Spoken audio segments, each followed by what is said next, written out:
Hey, this is Nathan Albertson, your humble and obedient host. The Bookening is coming right up, but first, a few words to you about something that's very near and dear to my heart. It is a book about fatherhood, and who better to talk to you about it than Commander Daddy himself, Jake Menzel. Now, Jake, if there's some father out there, and he's a real capital L on his forehead, 90s style loser who doesn't know how to be a good father, what are the 3 tips you would give him for how to go from being a bad father to being a good father? Tip number 1, find yourself a good church, son.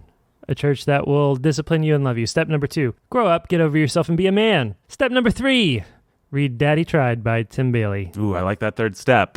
Daddy Tried has been called by no less than John Frame the best book on fathering currently in print. That's right. So if you have not read Daddy Tried today, go get yourself a copy, a paperback copy from Amazon or Barnes & Noble, an e-copy from the Kindle store or iBooks, or now, for the first time ever, listen to Daddy Tried be read by Tim Bailey himself through audible.com. Go to audible.com if you're the kind of person that likes audible.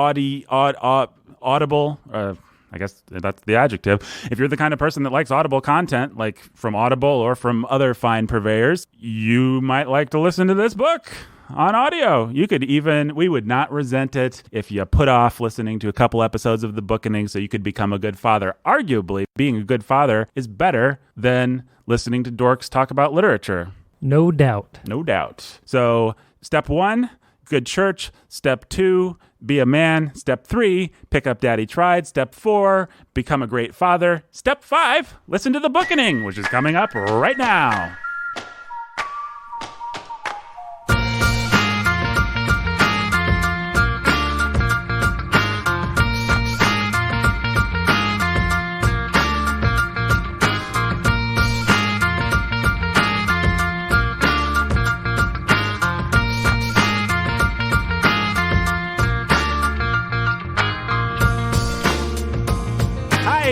Welcome to The Bookening. I'm so glad that you're here. I'm not really going to talk about that, or... Try that again. Hey, hello, welcome to The Bookening. My name is Nathan Albertson. I'm your humble and obedient host, and I'm just so happy to be alive, and so happy to be joined by my 2 best friends in the whole wide world. My 2 best friends in the whole wide world. My 2 best friends in the whole wide world. The first one is Brandon Chastain. Hey. Hi, Brandon. Hey. Welcome to The Bookening. Welcome to The Bookening. We got what you need. Brandon, you're a very sexy girl. But if you have the money, honey, we've got your disease. Great. That's what I've been told. That's what you've been told? Yeah. Who the heck told you that? You. I'm leaving. Now? Yeah. See you guys. It's generally not traditional to say that's what I've been told immediately after someone tells you something. I saw it in the future. Oh, you saw? I learned that language from the aliens in Arrival. Oh, really? Yeah. Your favorite movie. My favorite movie. That's Your right. favorite movie, as we established last episode. Yeah. Brendan is a big Arrival fan, just so you know what goes on behind the scenes, behind the paywall, behind the scenes. When the mic's not on, we had a long discussion about Arrival. Brendan quite likes Arrival, and he thinks she told Jeremy Renner. I don't think she did. Listener, you be the judge. Watch Arrival if you want to, or don't. I really don't care what you do with your time. You should. I should care what they do with their time. No, I said they should watch the movie. Oh, yeah. You should watch Arrival. I also do care. I would say, don't murder anyone. Yeah? Don't do drugs. Unless it's like penicillin or something like that. Don't wear backwards baseball caps. Call back to last episode. And current episode. Because Jake is still wearing his backwards baseball cap a whole week later. Hello, Jacob Menzel, pastor who's a master of reading. How you doing? Hello, Nathan. How are you? Still wearing my ball cap. He's still wearing his ball cap. Jake, because we totally didn't record that other part 5 minutes ago. Nope. That was a week ago. How you been keeping there, Jake? How have I been keeping? How you been keeping? I've never heard anybody say that in my life. It's my new character. People love it. People love my character work on The Bookening. I think that's everyone's favorite thing. So I'm just gonna. I think this is my Southern Indiana guy who's here because he just thinks he needs some more book learning. So he's here to learn from the pastor who's a master of reading. I'm sorry, Jake. I'm taking up your valuable time, introduction time, with my nonsense. Jake, what did you think about Arrival? It was fine. Yeah, it's all right. We saw it on my birthday. I think it was your treat as a birthday gift to me. Not a very good one, as it turned out. It's a little disappointing. It was a disappointing birthday gift, and I've resented it ever since. Amy Adams and Jeremy Renner and the director of... Last time I take you to a movie that you want to go see. for your birthday. I mean, thanks. It was great. It was a noble effort. I think James Bond was still a week away, and James Bond ended up sucking anyway, too. That was Spectre, I believe, was the year of my birth. Not the year of my birth, but the year that we celebrated my birth last year. It was the year that we celebrated my birth. And I was so good, I think we might do it again this year. I'm still wasting your valuable introduction time, Jake, with my nonsense. He's still got That's right, I'm on Twitter now. We've established that Jake's shoes do not glow in the dark. Jake, your thoughts? I have no thoughts. They're shoes. Okay. You have no thoughts about the shoes or just no thoughts in general? In general, also, these are shoes. All right, guys, you ready to dive back into the Heart of Darkness itself? Joseph Conrad's The Heart of Darkness? Yes. Yep. Let's do it. Yay!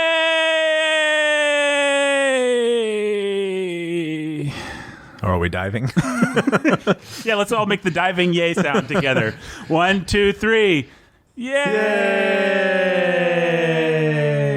Folks, this is what you get when you give us money. And we ramp it all up to 11. So if you want more, just keep giving us more money. And we thank you very much. We thank you for our Patreon. Actually, we should do Patreon shout-outs. Brandon, get ready for some shout-outs. You're our shout-out guy. Shout out to Beth. Beth! Shout out to John. John! And those are the only 2 people that get shout-outs because they're the only 2 people that are paying enough for shout-outs. But if you are already supporting us and you want to pay a little bit more money, I think it takes 10 to get a shout-out. That's what you could do. Or you could be someone who doesn't support us at all and suddenly pays us lots of money and gets a shout-out. Anyway, thank you so much to our Patreon supporters. It does mean a lot to us. It's been very exciting to see that you guys are supporting us, and you can go to patreon.com/The Bookening to support us. Anyway, let's dive into Heart of Darkness. Yay! You can't really, we're still talking about Marlowe. Yeah, kind of. Absolutely.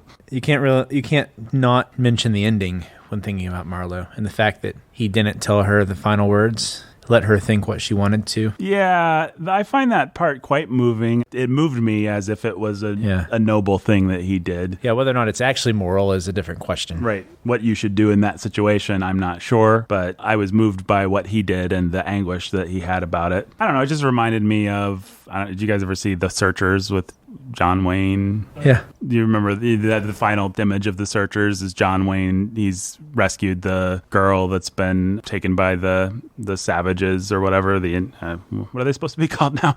The Indians? He's rescued the girl, and he's this crusty guy, and he's brought her back to her family, and they're all happy, and he's just standing outside, framed by the doorway, standing outside alone, detached, unable to enter into their happiness, and he just kind of turns and walks away, the quintessential American guy. That's why I kind of say Marlowe's in that lineage, just kind of the detached outsider who's going to do the right thing and who's going to bring greater moral understanding to it at the end of the day than anybody else is even capable of. But he's punished for that. These other guys are just blithely firing at natives and blithely going about their stupid existence. Marlowe has greater moral understanding, and he suffers for it. He has to actually think about what they're doing and feel bad about it and feel anguish about it and make real moral choices. And I like him because I think he does a good job. He blows that whistle. You know, it'd be nice to say he'd lead a party to take down Kurtz and take down the Pilgrims and but not real life. If there's one thing Conrad's is a realist about, sometimes the best you can do is blow that whistle and maybe save a few lives, give a biscuit to a dying man. I mean, I think the question of the intended is a different one than blowing the whistle. I don't know what else you could have done. He could have marched down and tried to take everybody to task. Pulled out his 6-shooter and pointed at somebody's head and said, "You can kill them, you can kill me." Yeah, I understand that. But some of you are going to die. I mean, you could have had one of those Wyatt Earp kind of moments or whatever. But with the girl, what I sort of felt when I was thinking about this, I finished it. So this girl is clearly caught up in the cult of Kurtz. The cult of Kurtz. Mm-hmm. She's a worshiper and a believer, just like lots of people in his path have been, and they've all been ruined for it. And she's being ruined by it, and he's sort of letting her continue to be that, and to think that she was the one special one that the special loved and that understood the special truly, and her name was on his dying lips. And I think it might have been kind of mercy to tell her the truth. Yeah, to pop that balloon and but that would have been hard work. Well, that's why I think, I don't know, that's kind of why I want to put him in the lineage. I know I keep coming up with reasons for putting him in my stupid lineage, but I mean, I think he is a modernist hero in that he's compromised like that, and the choices that he makes are choices that are difficult, tense, existential choices that leave him detached and ironic and sad in some ways. I can't say that he shouldn't be forgiven for not knowing exactly what to do in that moment. He had no idea what he was walking into, and that it was clear to us as readers that he had no idea what he was walking into. And it was clear to him that he had no idea what he was walking into. He's really torn up in the moment, like, right. What do I do? Well, and at first he just wants to leave. He's like, whoa, this is a house of mourning. It's been a year since you found out, and you're wearing black, and everything is just getting darker and darker the more. What is going on here? But what's going on there is she's been caught up in the lie that is Kurt's. She's as much a slave and a worshiper as the natives that he had deceived on the island, in the Congo. In the Congo. What do you think, Brandon? Should he have told her? Well, I think he should have told her, but the thing is it's consistent with his character story. That he didn't. Yeah. Yeah. It feels pretty inevitable that he did, right? It's consistent with his character that he didn't. And for one thing, you just don't have a good clincher for the story. I mean, if he tells her, then it's just like, okay. It is interesting that, and I think it fits in with the way that Marlowe. He could have done it. He could have done it and left her. And there are suggestions that he feels guilt over this because he keeps talking about women and the world that they live in, right? The little sweet worlds that they live in that are different than the man's world, that they have their world that we have to protect and not burst their bubble. The other thing is he totally sets it up by asserting how much he hates lies and telling lies. That's right. Like two different points and so he ends with a lie. There is a taint of death, a flavor of mortality in lies, which is exactly what I hate and detest in the world, what I want to forget, right? And so, he you know that he feels guilt over the fact that this is the way his story ends, that he tells with this lie to this girl. Yeah, I guess I'm not arguing for it morally, obviously. I'm just arguing that I don't know that it's a complete act of cowardice. I think it might be an act of, you know what, I'm going to embrace the taint of death because I can do it and she can't. And maybe I'm an idiot. Maybe I'm a sexist for thinking that she can't. Maybe I don't care about her in some sense because I think she can't. But I don't know. I think there's something kind of noble about it in a very broken, compromised, the world sucks kind of a way. No, I think you have a point. I think in that world, I mean, as a man, you're around a mourning woman who you then have to tell her, she wants to know in particular what the last words of her lover were. You're going to tell her the horror. You're going to say, it was your name. It was your name. Well, here, how about this? I don't know that I would do any better. Yeah. I think I would probably do the same thing. I'm not necessarily proud of that. There's a sadness and a guilt throughout the book about the compromises that you do have to take. The fact that he couldn't do more to save these people. The fact that he couldn't, in the end, when he was faced with whether or not to say the truth or a lie, he chose to lie. There is a sadness and a guilt, I think, that runs throughout the book. Part of why he needs to tell the story, right? Yeah, exactly. And so it's a burden that he bears. Of all the it's part of what makes the story beautiful. It's just this man telling this story to these other people, and the other guys feel it too. They feel that there's this tension in the story, and he doesn't quite know why. And it's not necessarily just the power of Kurtz. It's just the power of the fact that Marlowe sees and understands the world like he does. And it tells like a confession. There they are on a boat at night. He's unburdening himself. He's spinning a very interesting story, but he's unburdening his conscience. He's telling things that he hasn't told the world. Like, he could have destroyed Kurtz's reputation. He could have left exterminate the brutes on the pages that Kurtz gave that he later submitted to the company, but he didn't. And he does successfully tarnish the reputation of the company, even though he doesn't share trade secrets, which I thought was funny. It's kind of like the Antony. He's such an honorable man. Right. Because Brutus is an honorable man. I thought of two Shakespeare characters, actually. I thought of Brutus, that same sort of, or not Brutus. Antony? Mark Antony? Not Mark Antony. Who's the hero of that story, or the protagonist of that play? There's Brutus. Yeah, it is Brutus. I'm sorry. Yeah. The one who ends up compromising. And I thought of two Shakespeare characters, both of whom are compromised by being a lot more knowledgeable about human nature than anyone around them. That would be Brutus, and that would be Hamlet. And Hamlet's basically the story of a guy that's just like, I see and understand everything, and nobody else does, and man, this sucks, and I'm going to spend the whole play brooding about it. And that's kind of Marlowe. The tragedy of insight, or something like that. Except I think in the end, Marlowe's a better person than Hamlet. Right. He doesn't get all angsty about it. Right. Not like a better character, but just a better person. Right. Because I think that in the end he has more self-awareness than that is the thing that makes him different, and I do think makes him a lot like Levin, actually, is he has this self-awareness. He just knows himself. And yet Levin would have blurted out the truth like a moron at the very He would have. page. He would have just been like, he said the horror, bye. No, maybe maybe. Probably. I think he totally would have. I like to think. Levin would have. What am I trying to get at?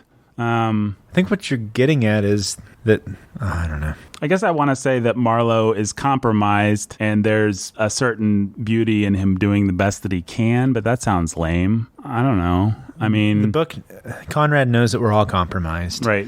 And that he's not a fool and he's not a saint. So Right. in the end, he's tainted like everyone else. But... I mean, you guys are right. He's a good guy. I like him for his virtues. I like the fact that he can feel the darkness whisper to him and then pull Kurt's back and so far as he's able and get the heck out of Dodge. It's interesting, the ending there kind of kept a lot of the British people who read the book at the time from seeing themselves in the novel. Like the rest of it was just this interesting story because, the end had a sweet little element of domesticity. Mm-hmm. And so that's what they really clung to.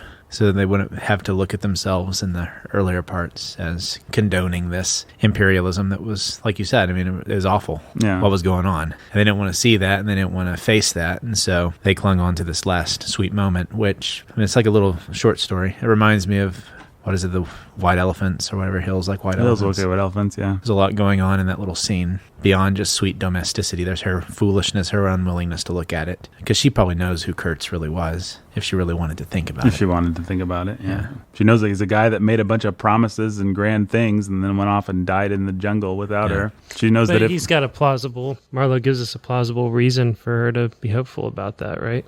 Doesn't Marlowe say that he's pretty sure that she's like way higher class That's and right. that he needed to go out and make a fortune? It would be very easy for her to cast all of his super intense endeavors to be like the best ivory guy that the company has is all about her. That's right. Which then goes to I'm remembering this right. He does mention a couple times that the women have these precious worlds they live in, right? He's talking about his aunt originally, but then he extends it to all womankind to say, they live in this little world. If it saw one day's light in the... So there is these, I mean, I guess I've already made the point, but there are suggestions throughout this whole thing that this one last thing, this one lie that he tells her is really something he struggles with. It's queer how out of touch with truth women are. They live in a world of their own, and there has never been anything like it and never can be. It is too beautiful altogether, and if they were to set it up, it would go to pieces before the first sunset. Some confounded fact we men have been living contentedly with ever since the day of creation would start up and knock the whole thing over. Yep.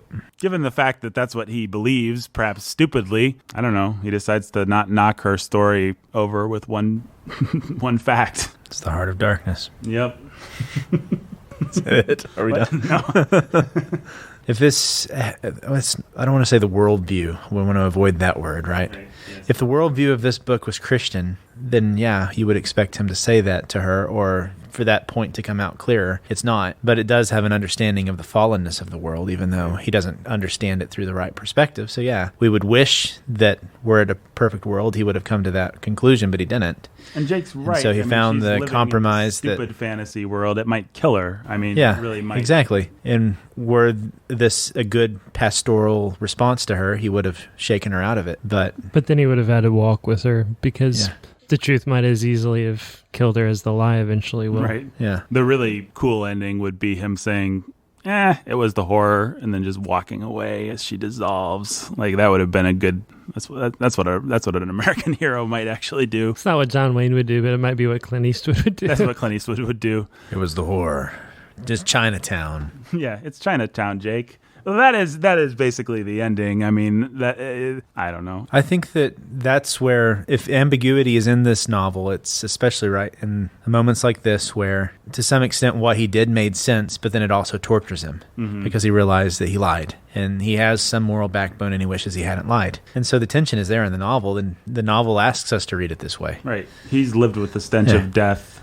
Yeah, as he Conrad calls it, ever doesn't. since then. Conrad has Marlowe not like lying, Right. and he has him continually just. Well, he's processing it too. Marlowe says that during that time, he was still in this dream state, right? He hadn't recovered. He was a changed person and a different person. And there were times where he'd walk down the street and just sneer at everybody, Right. blithely living their lives without knowing what he knew or seeing what he saw about, what's at the heart of man. And so he's living this sort of dream, and everywhere he goes, he feels like he wants to just pop everybody's bubble. And maybe part of the moral is civilization itself is a pretty nice bubble, actually, to have, because it restrains us from, and maybe it's not such a bad thing that people are bickering over, whatever there's a little scene about people arguing about in the shops or in the streets about something petty or stupid. Maybe it's not such a bad thing. I don't know. Maybe that's part of his point is, this is this moment he has with the girl is a microcosm of the lie that's civilization. I don't Right. know. But maybe it's a useful lie. Yeah, it's a useful... It sounds familiar.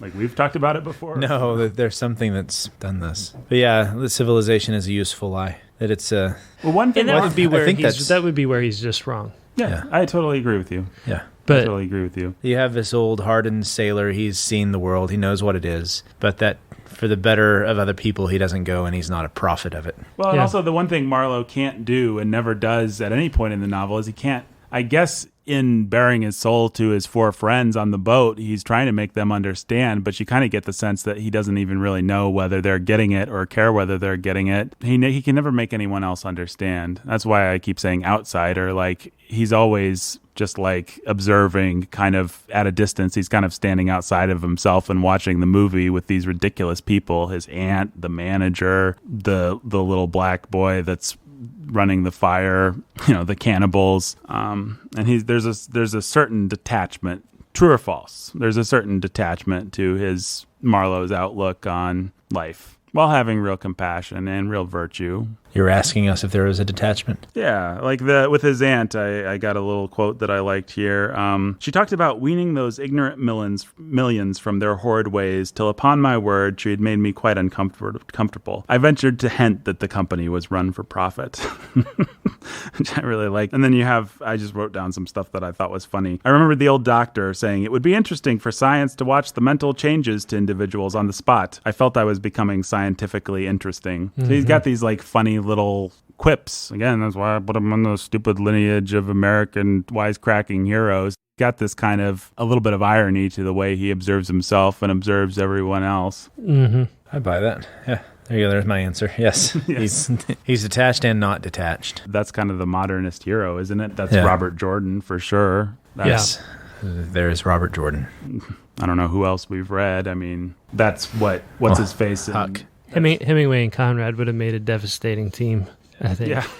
I did have that thought as I read. There was so much in the style that I loved, and then so much where I thought if this were just the teeniest bit more Hemingway like cleaned up, it would be dialed up to 11 out of this galaxy. Out of this galaxy good. Yeah. I will agree with you.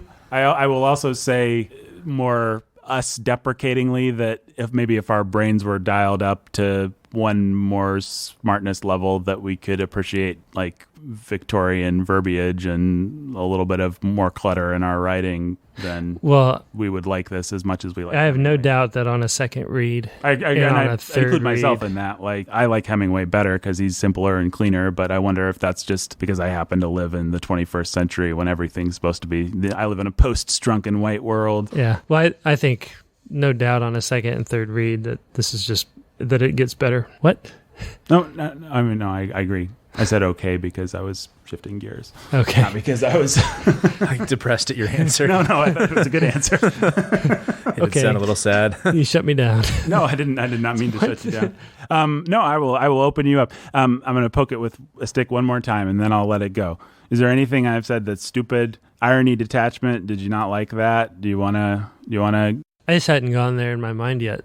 I hadn't whether thought that way. You keep wanting to put Marlowe in this stock character mold, and I hadn't thought of him as a stock character. I think he predates the stocked character and probably... You keep comparing him to Westerns, but all of our Westerns would have been around before. I mean, this would have been like the time of the of Fenimore Cooper, like you said, and some of those. He was a big fan of Fenimore Cooper. So. Yeah, I mean, I guess when I say westerns, it wouldn't be Roy Rogers. It would be John Wayne. It wouldn't even be John Wayne. It would be John Wayne's character from The Searchers specifically, or Clint Eastwood maybe, or The Lonely but Robert Jordan Man. and Right. yeah, Robert Jordan, I guess, is a that guy, the kind of Huck Finn. and Huck Finn, the sufficient, hardworking, awesome guy that's a little bit of a loner, a little bit of an outsider, a little cynical, a little hurt by life, a little compromised, but also ultimately heroic. Who's seen things. Who's seen things. Yeah, there you go. Nice. Yeah, I think that's true. I'm not really saying that like the people that created that wrote the Humphrey Bogart movies were building on Heart of Darkness or cribbing from it. I'm just saying in my mind there's a connection there. I don't know. Makes for an interesting storyteller when they've lived a hardened life and then have something to say. So I guess I recognize it as a character that I like. Anytime I encounter this kind of a character who's like a little bit sarcastic, a little bit wounded, a little bit sees things better than everyone else, and somehow is almost punished for it. Like, like it's just like it sucks to actually see black and white where everyone else or see gray where everyone else sees black and white, or I don't even know. No, that's why the Odyssey's so much funner. So much funner. That's why the Odyssey is more fun usually to read than the Iliad. Right. Because Odysseus is the one telling the story. Right. And Odysseus, whatever we may think of him, Odysseus thinks Odysseus is great. Yeah, sure does. I'm awesome, dudes. My wife better be faithful while I cheat on her with some goddess on an island, and all my guys get killed constantly for me. And talk about a morally compromised hero. I don't know about that Odysseus. All right. Well, we've poked it with a stick well enough, and successfully, I think. What about Kurtz? Let's talk about Kurtz. Did you guys feel any of that disappointment that I felt as a teenager with Kurtz, that he just or did you think that was the point, was that he didn't live up to all the grand things that he'd been imbued with by... Yeah, well, go ahead. No, I think that's the point, is that he had this mythic legend to him already, and then once you see him, he's this small, dying, almost like he's not small. He says he's like 7 foot tall. Well, that's true. It's contrasted to his name, which means short. Is it in German? It is, yeah. But there's the sense that he's like withering away, right? That he's dying and he's sick, but his voice is still powerful. His voice is still powerful. It's the voice that he resonates and remembers. Right. And so there is this. I mean, obviously, there's something about the man. He's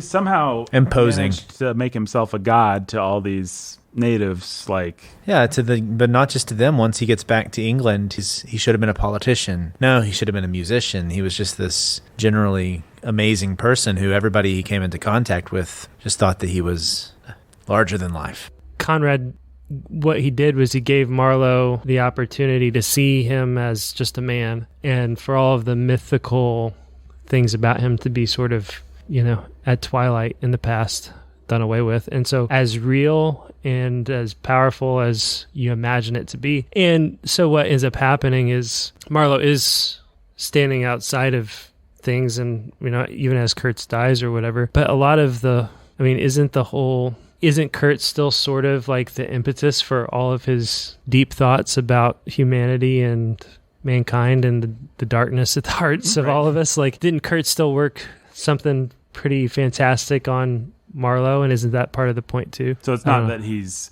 And by the way, I don't necessarily agree with my stupid 15-year-old self here. I just thought it was a question worth asking. So in some sense, Kurtz really does have all the villainous powers and ascribed to him. We just don't happen to get there in time to see it, to see anything but the bitter... I think he really must, right? It's pretty amazing. He's obviously changed Marlowe's life, changed this girl in Belgium's life, changed the Russians' life. Everyone has to... It changed everybody. Yeah, everybody in the company is sort of like... The course of everything revolves around what happens to him. And the natives really do think he's a god or something like that. Yeah, they really do worship him, and he's got this lover lady or something, maybe, that is a queen, that's his queen or something, or... Yeah. Maybe. The I'm Russian not quite is really sure. jealous of for some reason. Yeah. Well, for obvious reasons. Right, well, yeah. I was trying to be dainty about it, but yes. Well, and so it plays into the sense that Marlowe sort of kept wraps on this phenomena that was Kurt's, and that maybe somebody else could also be or do. He's kind of like put something, a blanket on it or something. Right. Yeah, no, I think you're absolutely right. Is there anything else to say about Kurtz? I mean, I guess he's more of a symbol than a... I mean, he's the symbol of the power that's at the heart of this novel. You could say he's a symbol of imperialism, of the way that power can corrupt good intentions, all these things that people talk about when they talk about Kurtz. He was always missing something, though, fundamentally from the beginning, though, right? Yeah, I have the quote here. It was when he's talking about the heads on sticks when they come to Kurtz's encampment. I want you clearly to understand that there was nothing exactly profitable in those heads being there. They only showed that Mr. Kurtz lacked restraint in the gratification of his various lusts, that there was something wanting in him, some small matter which, when the pressing need arose, could not be found under his magnificent eloquence. Whether he knew of this deficiency himself, I can't say. I think the knowledge came to him at last, only at the very last, but the wilderness had found him out early and had taken on him a terrible vengeance for the fantastic invasion. I think it had whispered to him things about himself which he did not know, things of which he had no conception till he took counsel with this great solitude, and the whisper had proved irresistible fascinating. It echoed loudly within him because he was hollow at the core. Wow. Yeah, that judgment is borne out and reflected in, was it the journalist or whoever was saying he would have made a great politician for which party? Oh, it doesn't matter. What were his views? I'm not sure he had any, but he would have been great as an extremist. I think he was an extremist at heart. It's just like he could have moved mountains for whatever he latched on to. He didn't have any principles, though. Yeah, which is where comparing it to that hideous strength is pretty inevitable, I think. He's a man without a chest. He can be whatever he needs to be. He's adaptable as long as he has his words, and he has his wits, and he has his ability to sway his rhetoric. If he's in civilization, he's going to be president or king or whatever. If he's in the jungle, he's going to be the god to the natives. He's the kind of guy that Plato would have hated, able to use his abilities and his large persona to sway crowds and become a demagogue, no matter where he's at. He could have been a Franz Liszt with the music. He could have been a Bernie Sanders. Or I guess a Donald Trump. Right. Long live the Trump. Long live the Trump. Yeah, I mean, there's a lot you could say about the way that he stands in as a metaphor for power, and is that, but you guys think people can come to those conclusions on their own too. Right. I mean, obviously, as Christians, we believe in the depravity of man. We believe that we all have the heart of darkness apart from God's mercy on us. Do you guys agree with this conception of Marlowe as someone who was empty somehow, and therefore the basic depravity or savagery, the great solitude of the jungle could whisper things that perhaps it whispered to Marlowe and they just kind of bounced off of him because Marlowe was a different sort of guy? Are there those people like that out there, like Kurtz? Yeah, I think so. I think one of them might be president.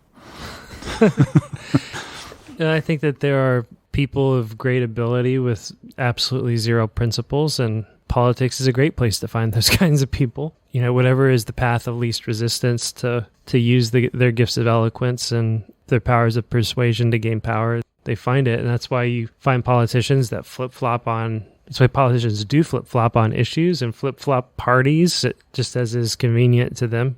There's just so rarely... The kinds of people that can get themselves in that position are people, men of principle. But yeah, I think they're all over the place. I think absolutely that kind of person put in the position that Kurtz found himself in with the right abilities would absolutely take advantage of a whole population of people the way that he did. Yeah, and then they would have used the same excuses he had. So in that sense, it's a brilliant portrayal of the downfall or the death of a demagogue. His final moments before he passes into the great darkness And one of his last lines being, "I'm lying in the dark waiting for death." Kurtz just says, "I'm lying in the dark waiting for death." Then Marlowe kind of goes over and says, "Shut up," or something, right? It's a candle right in front of you, you idiot. And then that's when he says, the horror, and then he dies. Right. I think Conrad was an atheist. Is that correct, Brandon? I don't know. I mean, you couldn't just come out and say you were an atheist for the most part at the time, maybe, but... There's no evidence that he was a Christian. Right. Yeah. We would articulate Kurtz differently. I think if we were writing about him, I think we might make some allowance for the fact that everyone has the knowledge of God in there somewhere. So it's kind of like the same problem that we had with talking about Kathy. It's like, yeah, some people's daddies don't love them and they become serial killers, and some people's daddies don't love them and they become factory workers. So there is a difference in how much the darkness can whisper to some people, but I don't quite know how to put my finger on that. And I don't know that Marlon or Conrad asks you to. Because then there's the issue of his final words. What's the horror? What's he seeing? Himself, right? Yeah, and so the college student. He's hollow, but then I think that Conrad is still saying that once you're faced with your death, even the most hollow person will see that... He's still left with the guilt and the... Yeah, I mean, like I said, guilt is the major theme of this book, and at the end, he can't do anything about it, and so it's just the horror. It's the heads. Apparently, they're all different. There are all sorts of people that they think that Kurtz is based on. He might actually be based on real figures. I forget his name. But there was apparently a general who actually went out and had heads on stakes around his huts, and some pretty horrific things that he did. And so this was kind of Conrad's condemnation of that sort of power and the empty rhetoric that governments use and people in power use to take advantage and use their power for evil purposes. So whether it's for, philanthropy, that's the word Dickens hated. Mm-hmm. He hated the philanthropic movements because, they just led to these empty charities that really didn't do anything. Right. And so you see the similar things here. The big sweeping ideas of improving the inferior races just ends up, just like the ivory trade just ends up taking advantage of them, and you have them dying horribly while building a railroad. The philanthropic or the educational move also just ends up, have power over them with one of the beautiful maids as your wife and the heads of your enemies on stakes. They all go to the same place. Yeah. I mean, I guess I'm sure it's a hackneyed phrase, and I don't know whether we've probably used it before, but it's the banality of evil, isn't it? It's just like you expect. I certainly, as a 14, 15-year-old, whenever I read this book, I expected this grand Faustian guy, that had sold his soul to the devil, and he was just going to be this really cool Shakespearean villain, that Marlowe was going to be pitted up against a little bit. More like what Marlon Brando is in the movie. He said Faustian. I really love that he called the Russian a papier-mâché Mephistopheles. Papier-mâché Mephistopheles. Yeah, that's pretty funny. Awesome. That's a great line. Yeah. Well, I think it's to Conrad's credit that he doesn't give us that. Yeah. No, I think we get the whole myth, but then we get the man as he's dying. And that I think it fits in with the story he's telling, but also the fact that what we want to see Walter White while Walter White is strong. Mm-hmm. But all we get is Walter White while he's dying in the car at the end. Well, that's what makes the ending of Breaking Bad suck so much, is that they couldn't commit to this. Yeah. I mean, I like Breaking Bad. I like the ending even, because I sort of like seeing Walter White pull one last awesome Faustian, as I should have pronounced it, caper and blow away all the Nazis and be the cool Walter White. But yeah. I think they sort of sold the series out when they gave us that, because the real point that they were driving towards is that being Walter White sucks, and Walter White is a very petty, banal guy. And he should have ended alone in a cabin with his family taken away from him or something. Yeah, I don't know. Or maybe he should have ended on his way to maybe the real way to end Breaking Bad, if we just want to talk about Breaking Bad for a moment, probably the way to end Breaking Bad is to end, if you want to go with the super dark, depressing ending, it's him in the cabin paying the guy thousands of dollars just to play checkers with him. If you want to go with the slightly less depressing but still satisfyingly tells a good story ending, it would be you end it before that episode. You just end with him going away, leaving his family in tatters, his brother-in-law dead. Spoilers for Breaking Bad. Which you shouldn't need, because there are better things to watch on TV. Yeah. Intentional spoilers for Breaking Bad. Watch Family Matters. Fuller House. Yeah, Fuller House. Available now. There you go. Nah, I'm just kidding. Watch, I don't know. Game of Thrones. No, don't do that. Oh, wait. People rely True Blood. True Blood. No. People rely on us for critical opinions, guys. What should they watch? They should read books. They should read books. Oh. Listen to great podcasts. They should.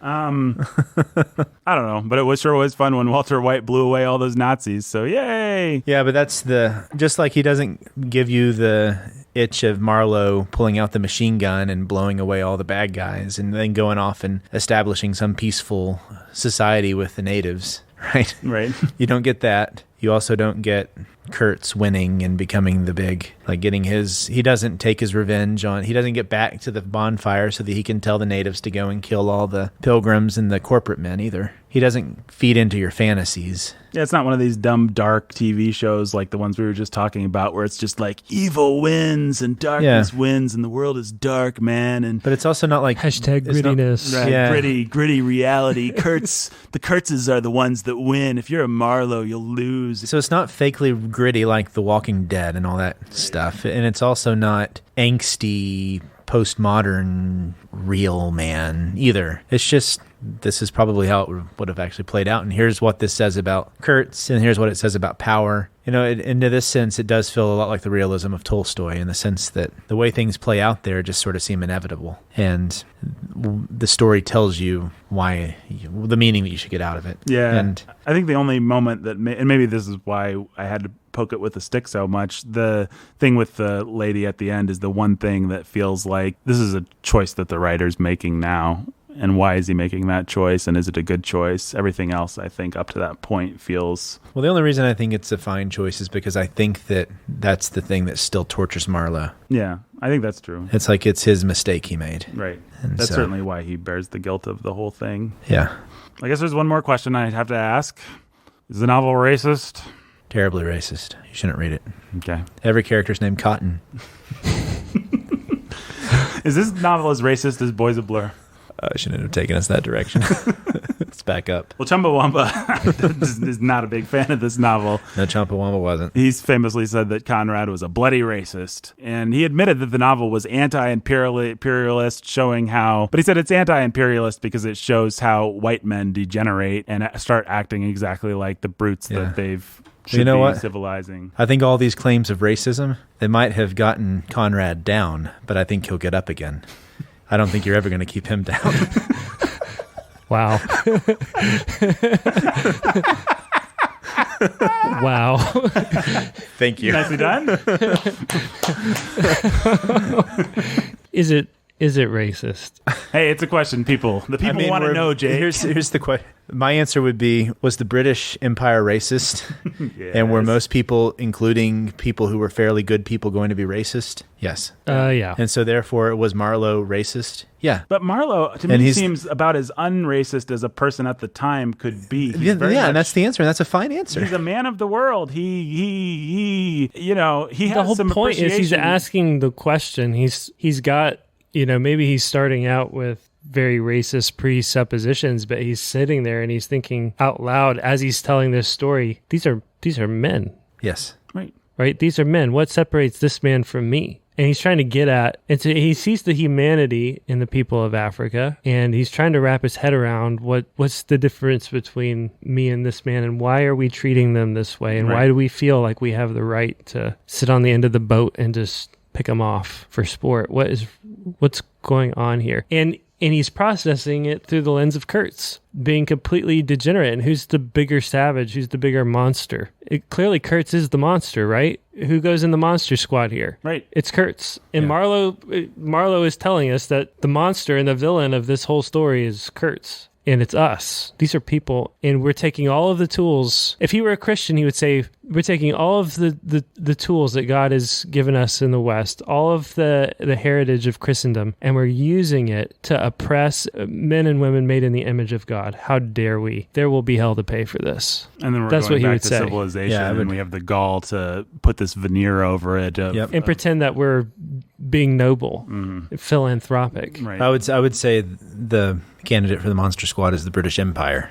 The whole British Empire, I'll the tell you, whole the only- machinery. the Belgian. The people I want on the Yeah. Monster Squad are those idiots firing their guns. And those are the ones that made me the most mad. Just like, Shooting at that woman right at the end. yeah, just shooting at that woman and shooting at the... Yeah, I mean, you're supposed to assume she's killed. There's too much smoke. Marlowe can't Yeah. see. But they're But she's shooting the only right one at her. that's still standing there, right? Yeah. Right. And so They all she's run clearly off. the one that everybody's going to take aim at. I mean, those guys are just... Those are the real cowards. savages, man. Yeah, and so if you think about the portrayal of Africans in the novel, you see them either dying or you see the tribes yelling and hollering, but we know that that's probably what they would have really done. So I don't know what would be racist about Well, I think what... it. Old Chinua.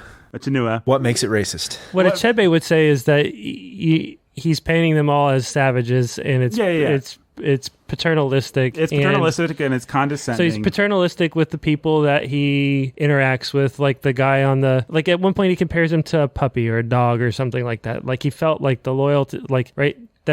He's a man. He's not a dog, right? And then he doesn't do any work to portray any of like the beauty or the glory or the wonderful uniqueness of the African tribes that he... Or there's no inherent Was there actually dignity and- music? Was there actually beauty? Was there actually art? Was there actually anything great that they were just destroying? In Conrad, there isn't anything good, right? There's And that's nothing. what Achebe would probably be. That's exactly what he said, is that even though Conrad understands the evils of imperialism perfectly, he's also very condescending and very racist and bigoted in the way that he's portraying these native peoples as just like little puppy dogs at best. Sure, you want to give the puppy a biscuit when it's hurt, but great. That would be what he would say. Is there anything to that?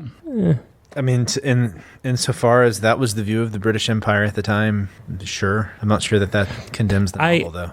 But the whole trying to whitewash the tribes of Africa as something wonderful or great is, is superior to Western civilization somehow? Right. I call garbage. It's a really irritating trend in frustrating, angering trend in post-colonialism that I think I mentioned it before, and I can't remember the name of the stupid book, but it's this book by a Mexican-American writer, and we had to read it because it talked about the dignity of them seeing a godfish in the water, and it's beautiful, and here come the white man, and oh no, let's talk about the dignity of this race. It's really stupid. And so I think if Conrad has anything, he's an equal opportunity hater. He sees the evil in both societies. He's not out to prove the dignity of anybody. Yeah, and I think that's fine. I think Which I think is kind of what you were getting yeah, at. that's Yeah. exactly what Yeah. you were getting at, I think. Yeah. I mean, and I don't think that there's anything wrong with the idea that good, smart, Marlowe-like guys could go and help civilize and change the bad things about this culture, which is what, I don't think that there's, I don't know, maybe I can't say this on mic, but I don't think that there's anything inherently dignified about a very savage, non-Christian culture. There's something perverse about a Christian culture that is gone to seed, but there's also something terribly perverse about And I don't know that Perverse and Marlowe's satanic about a culture that would worship Kurtz. and hasn't yet had the gospel. Right. I mean, And I don't think Marlowe's- This is what you have to do when you look at so much of Western history is you have to be able to look at things in sort of through the eyes of Joseph. You meant it for evil and God meant it for good. There was a lot of awful, inexcusable wickedness. And at the same time, David Livingstone was there, right? And he wasn't doing bad things. He was doing good things. And there were people doing good things. And it's not bad to bring penicillin or lights or, even Hospitals, let's just even take it a step clean back water. from, the gospel, although that is the most important thing we could bring them. But I mean, the idea that there's some inherent dignity in being a naked person in the jungle, there's just not. That's just a lie that multiculturalism wants to tell you these days. But I just think it's really stupid. well, you had the idea at the time. You had Rousseau with the Noble Savage. Noble Savage. The white man's idea. burden, all that kind of thing. And Conrad clearly shows you the lie, and he does a good job of showing the stupid, evil. Well, because You should just be able to acknowledge both sides Hypocrisy. of it. Just To acknowledge both sides that of it. there was infinite hypocrisy and lots of wickedness that was whitewashed under the guise of, the white man's burden. But people want to say that it's racist for Marlowe to be saying the whole time, I feel like I'm going into prehistory. I feel like I'm surrounded by this weird, and it's like, no, you're right. You are going into prehistory. This is weird. Like, it's really weird. This is be uncivilized. Among a people that is uncivilized. Yeah. If you've grown up in the West, it's just weird. It's weird to conceive of. For goodness sake, we still have National Geographic, right? And they still put pictures for us Westerners of these tribes. Why do they do that? Because it's weird and interesting to us, right? It's different, and it's not, I want to see those people come to know Jesus, and I want to see their cultures transformed by the gospel the way that God transformed the West. I think that's a good thing to aspire to, and it doesn't have to look exactly like the West, but God did something pretty amazing in the West, and we should never apologize for it. We can apologize, I guess, for all of the wicked things that were done under the guise of Christianity, but we're not saying it's good to guess what? Lots of Indians. Wickedness was done all over the world, Right. under the guise of lots of other without guys. Right. At least where you have Christianity, you have the virtue of hypocrisy. Some sense that there should be principles, like some sense that Kurtz should have principles, and he doesn't, and that's a problem. He has no restraints. That's a problem. Where would he get those restraints from? Where should they come from? They come from God. That's it. That's the grounding that you have to have. And, you read this book, and you can come unmoored in a book like this if you don't have a strong foundation. When I finished, I went and I opened and I read Ecclesiastes because, what you get is meaningless here. But without any mooring, without any foundation in the fact that, no, God made the heavens and the earth, and he made man, and he gave man dignity, made man in his image. And yes, man is fallen. But there... Well, and you do have the one mooring that you do have, the one thing you do know is that Kurtz, Marlowe, and Conrad all feel this disquietude, this unease with the tension there. They can't live with it. None of them. They're all made in the image of God, and they all know there's something wrong. And Kurtz, at the end of the day, doesn't crawl back into the satanic womb of darkness and lets Marlowe talk him out of it, and then dies a sad, banal death. And Marlowe is guilty and trying to get this story off of his chest because he had to tell a lie because he didn't understand how civilization could work. He doesn't understand the savagery and the darkness that's in the heart of every civilization, whether it be London or the heart of the Congo. And so, racist? Human. That's a good answer.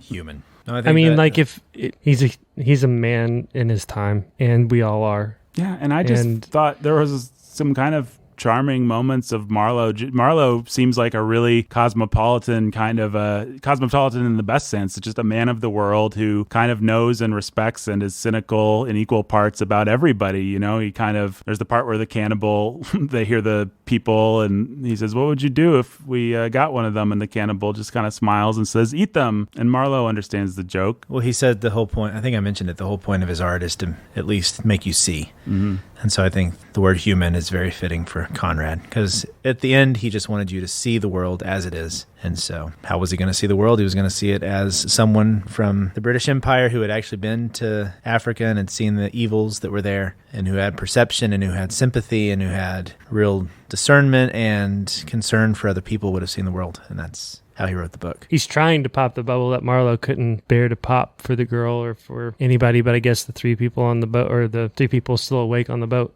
But Conrad's popping the bubble for us. Right. Yep.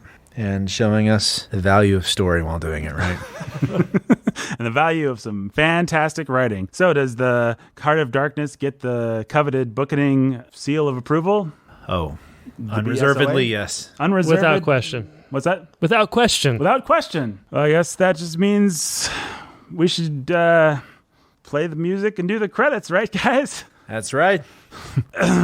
All right, guys. That was a good episode. Oh, no! I'm falling down the trap door! Oh no. Kidding me. I thought we moved rooms for this reason. Lock the doors. He's still falling. I think the hole got longer this time. Oh, now I wonder what's going to happen. This seems... One can only guess.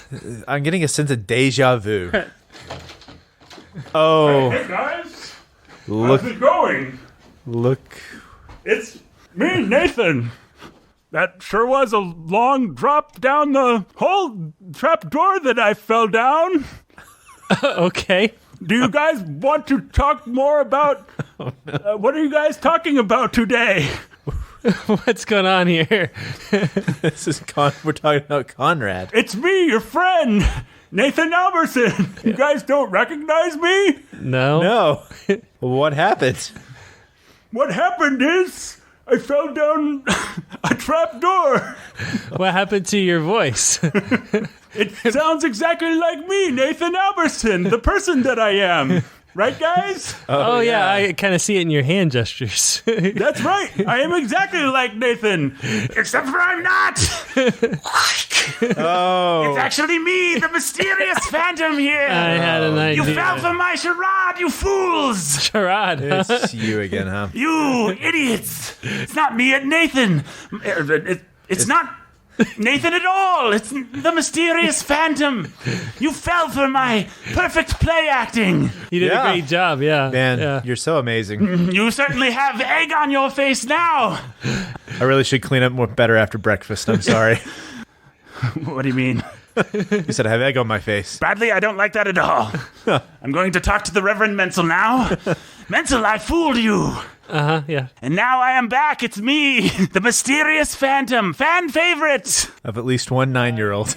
You both have an appointment with doom. Oh, Okay. If this goes anything like last time, I'm not too worried. How did you escape from that? Didn't you fall? Mental? Didn't he get committed? yeah. He got committed, right, into a mental he got institution. Out on good behavior, baby. Okay.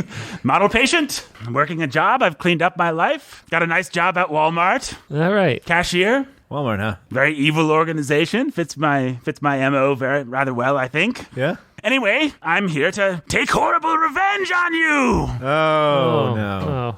For what? You have defaced and defamed a great literary work. And now that I've cleaned up and I like podcasts, I listened to your podcast. I was enjoying it very much. I very much liked Bradley. I enjoyed the episodes on As I Lay Dying. I found fascinating. Thank you. Yes, Bradley. I'll take Bradley. Then you had to go and touch the immortal A.A. Milne Oh. Yeah. and hhis Not classic... so immortal anymore. Do you understand what you mean by that? After we got through with him. That's right. You put your knives in A.A. Milne, and you dared pit your wits against his classic of Winnie the Pooh. Is that what we did? Anyways, I heard you were talking about Heart of Darkness. Yes. And I just wanted to sing the praises of a certain critic, Joanna Smith. Okay. Okay. She wrote an article, I think the premier article upon Heart of Darkness, called Feminist and Gender Criticism and Heart of Darkness. Oh. Oh, that's awful. I'm sure. It's not awful, it's wonderful. I would go so far as to say Miss Joanna Smith may be the future Mrs. Phantom. Let me read to you the dulcet tones of Miss Smith. Can you read somebody's dulcet tones? Yes! Listen to this. A story about manly adventure narrated and written by men. Heart of Darkness might seem an unpropitious subject for feminist criticism. Oh, really? Yeah, I bet. However, two colonializing ideologies operate in Conrad's story, and a feminist reading can interrogate those interrelated ideologies of gender and empire. To do such a reading is to engage in a feminist critique of ideology, for, quote, feminist thinking is really rethinking. What? An examination of the ways certain assumptions about women and the female character enter into a fundamental assumptions that organize all our thinking. Such rethinking about Heart of Darkness reveals collusive imperatives of empire and gender. Marlowe's narrative aims to colonize and pacify both savage and dark women. I really hate you right now. You hate me? The mysterious phantom? Go away.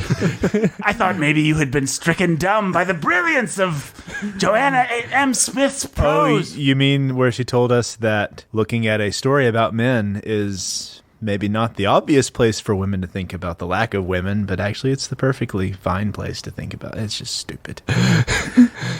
I'm a little stung by those remarks, actually. I'm going to admit it.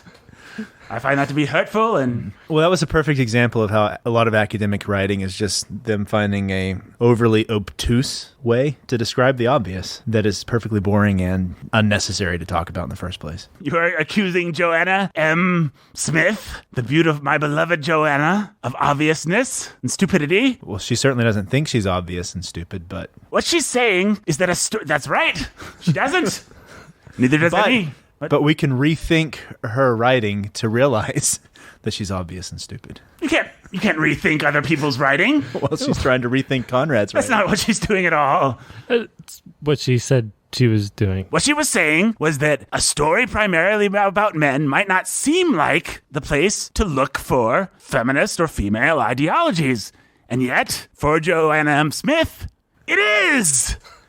It's brilliant! Isn't that where feminists always look for feminist ideologies? In things and stuff, in everything! That are particularly dominated by men. I don't understand what you mean. You have to explain. Hey, Phantom, why don't you tell us what you like about that quote and why it matters? Because it's brilliant!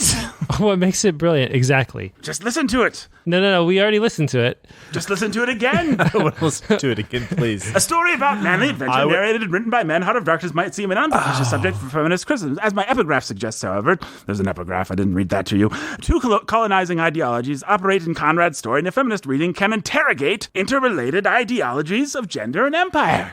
Now, what don't you fellows understand about the interrogation of interrelated ideologies of gender and empire? You Reverend Menzel. Yeah. Surely you must understand the dulcet tones of Joanna M. Smith and how she simply wants to interrogate the interrelated ideologies of gender and empire. So, tell me about... Yes, I'm perfectly willing. Tell me about the ideologies of gender and empire, please. We have women, and they are, of course, cast in the novel as completely docile, domestic creatures. I'm paraphrasing Miss Smith here. But, Marlowe's very condescending towards them, saying, if women were ever able to bring their thoughts into the world, then they would collapse like a house of sticks or something like that. And, Marlowe has to lie to the woman at the end because women are just wonderful little domestic creatures that go about their domestic lives. And then you've got the savage woman, and Marlowe doesn't really view her as any sort of she's just a trophy, a prize, a thing with a lot of ivory on her, which is all. Is she? The savage woman? Yeah. I don't know, that's what Joanna Smith said. Can't you think for yourself? No! Joanna Smith thinks for me. Well, there's your first problem. It's not a problem, it's a beautiful relationship that I have with Miss Smith. But don't you guys find this work that Conrad wrote to be just a bit condescending towards women? You tell me, Phantom. Where is it condescending towards women? For one thing, there's no women in the story, except for his stupid aunt and that stupid girl at the end, and that native girl that doesn't say anything. So I find that the women are very underrepresented. So I guess this was also condescending towards children. It's possible. Well, you tell me, was it? Well, and I also think, I want to say that they're only Belgians and Africans here, Congolese.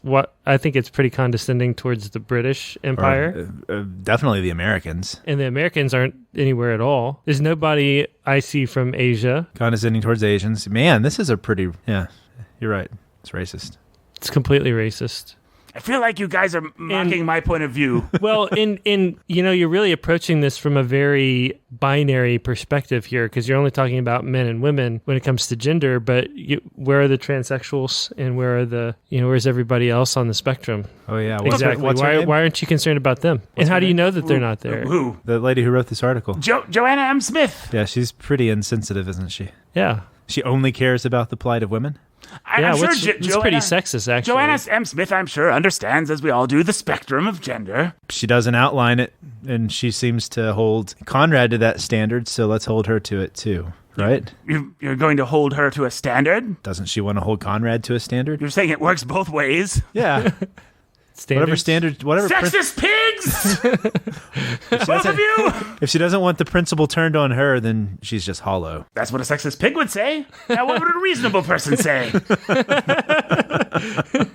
Try being reasonable, Bradley. If she has a principle that she wants to use and is unwilling for it to be turned against her. And what is this principle? That if something's not represented, then therefore it must be then the author must be prejudiced towards that thing. Well, we all know, for instance, that there's no Martians in the novel. Yeah. I wouldn't say that Conrad's a racist against Martians. Why not? Because why would there be Martians in the Congo? But at the time, women, I mean, this isn't Pirates of the Caribbean. But it could be! It could be. Keira Knightley could be in this! Yeah, There could also be Martians there. Yeah. Wouldn't that have been something? No, that would be stupid. There could have also been transsexuals there. There weren't any come on, let's transsexuals really ask. Well, How do you know? I mean, come on, let's bank. If we only want the most progressive stuff, right? Look, what Joanna M. Smith is saying is that She needs to make a living somehow or another, and she's found her shtick. Yeah. she doesn't need to make a living. Oh, Once she gets that sweet phantom sugar money, she just needs to find the right man. she just needs to find the right man. I think she needs to listen to more podcasts, perhaps this one, and hear me thoroughly trouncing the both of you in this argument. Sexist pigs.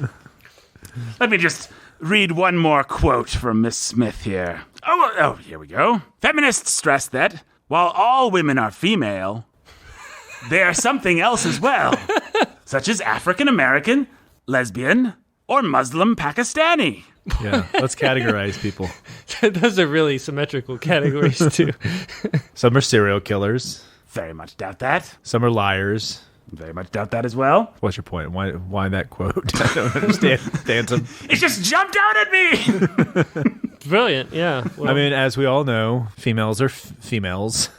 Yes? And some of them have black skin. Some of them have white skin. Racist! some of them have religious convictions and some of them don't. Yeah. Thank you, Miss Smith, for once again stating the obvious and making it sound like it's some sort of political thing. Here's the actual quote I was looking for. You can both shut up now. That the laundress is silenced indicates Marlowe's power as the masculine narrator of his story to conceal not only her story, but those of the other silent women in Heart of Darkness. What? I didn't follow that at all. The Who story? Is that a name for, like, the woman? The laundress. The laundress. She's the person that the, I don't know, I didn't actually read the novel, but there's this guy.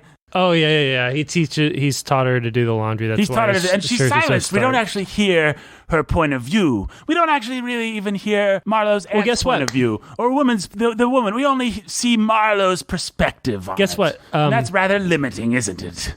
Well, you want to know. Marlowe is telling the story. And therein You know what? lies the problem. You're right. Men should stop being men. Then the unreliable narrator really troubles us because you know who really doesn't get to voice their opinion? The capitalists. I mean, they are really seen as being pretty bad. And I mean, I really wish they had a chance to just get up on a platform and tell us who they really are. We should have had Leopold's perspective on the whole thing, too, don't you think? I mean, I'm sure he could have really convinced us that he wasn't such a bad guy after all. I feel like you guys could be mocking me with irony, or you might be agreeing with me. Yeah, just Depending on how I interpret what you just said. And I choose to believe that you agree with me. You got us. Congratulations! You got us, Phantom. You're very smart. Very enlightened. Bradley, I think you're most enlightened of all. Thank you. Mental, I find you to be less enlightened. Good. It's good. But anyway, I'm just here to say, I love both of you guys. It's good. Good. Thanks. Pin could hear a pin drop in that silence.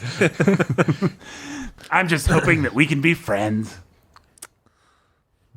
I'll take your deafening silence as a yes, Yeah. Yeah, sure. and that I can be featured on this podcast every week in Nathan's stead. Well, you know what? Maybe we could come up with an arrangement that would be mutually beneficial. Here's my proposal. I do the podcast. Bradley chimes in occasionally. Mental stands in the other room and cries. That's How does that strike you fellows? I like you, Bradley. I've got an idea. We give you your own very special podcast, and we put it in a very special place. Where would this special place be? Behind this magical wall we refer to as the paywall. Behind the paywall. Behind the paywall. It's your own magical land of make-believe. What happens there? Is Bradley there? Well, you get to run the show. I want Bradley to be there every week. Well, that's between you and Bradley. Bradley, It's between us. will you join me behind the paywall? I hear it's a magical place. Let's just say if you believe I'll be there, then it's possible. I choose, based on your words and the way you're acting, to believe you'll be there every week. Good. And loving every minute of it. Good. And, let's not tell Menzel. Let's not. Let's leave him outside the paywall. Yeah. It's a pretty dreary world outside the paywall, I think. Bleak and gray. Bleak and gray. But you say that behind the paywall is magical? It's magical. What kind of magical things are there? Well, there's all kinds of secret things that go on behind the paywall that... Are we talking about goat sacrifice here?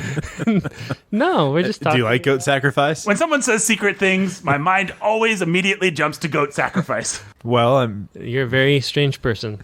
would goat sacrifice make this more appealing? Frankly, sounds kind of disgusting, and I'm ashamed that you brought it up. Then There's no goat sacrifice behind the paywall. Zero goat sacrifice! zero goat sacrifice. You heard it here first. 100%. Goat sacrifice free. Well, I suppose I could be persuaded. How much does it pay? Nothing. Brilliant! You get I to already make like $8 an hour at Walmart, fellas.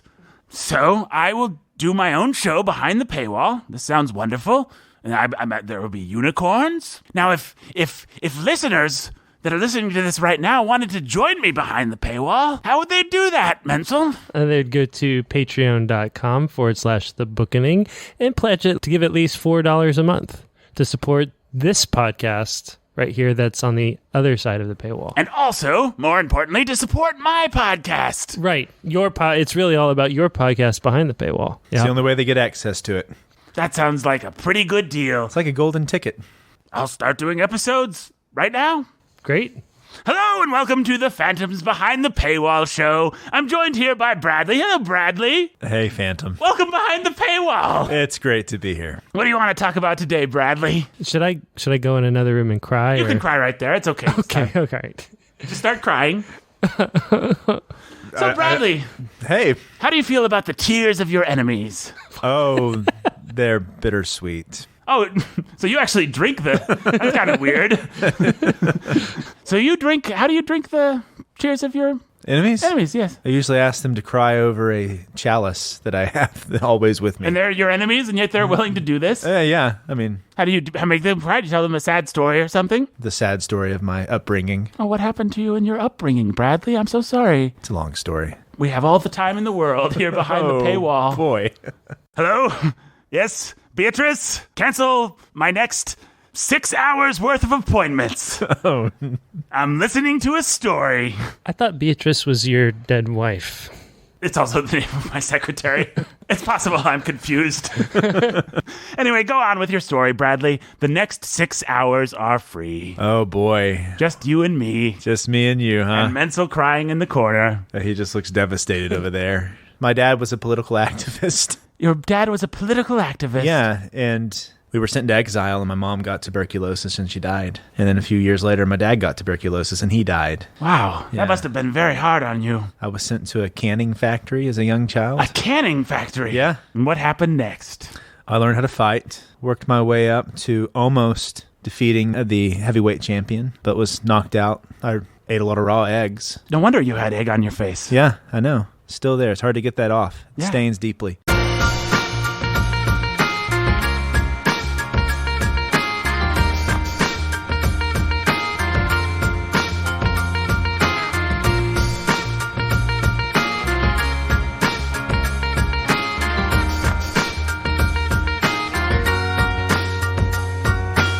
The Bookening today was written and produced by Nathan Alverson. It was performed by Brandon Chasteen, Jake Menzel, and you can go to warhornmedia.com for all kinds of wonderful things. You can also go on Twitter and